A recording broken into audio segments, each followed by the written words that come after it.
On this first video, I'm going to show you how to unbox it and put it all together. So the first thing we'll do is just go ahead and cut this tape all the way around the edges so you can get to the content inside. Next, I'm just going to go ahead and lay everything out.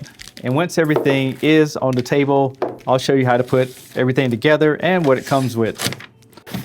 And note that there is a cardboard piece right here in the front. You can go ahead and pull that out as well. Now, I will tell you that all these TVs do come apart differently in the box, but this is a 50-inch to give you guys an idea of how it works.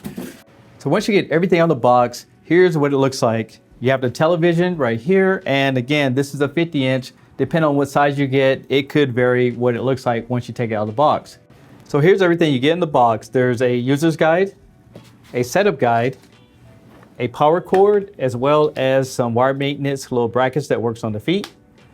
There's some screws so you can easily wall mount it with adapter. There's a remote control, 2 batteries, and you have the feet.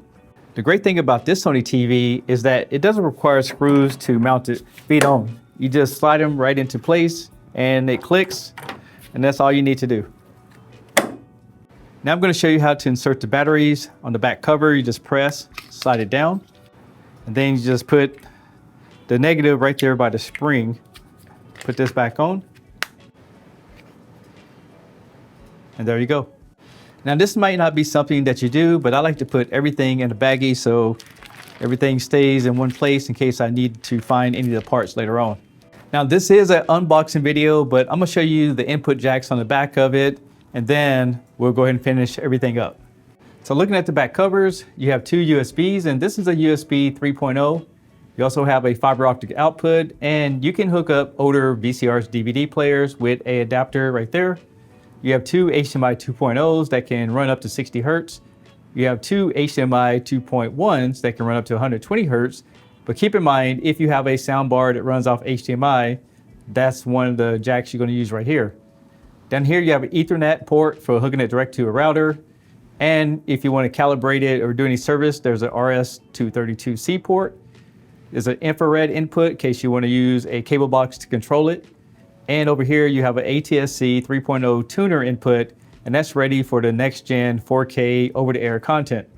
Now you can't mount this TV on the wall. There's these screw holes right here, but you need these little adapters to make it flush. And it depends on what size you get. The bezel mounts can vary. And the last part over here on the back is where you plug in the power cord. Very simple. Now the Sony television comes with this cardboard on the front to protect the screen. Just pull these little blue tabs across the whole back of it right here, and then take the cardboard off. You're ready to plug it in and start using it. Another thing I want to let you know that this TV does not have a plastic on the screen, but it does have it around the edges, and you just simply pull it off very slowly so you don't hurt anything on the television.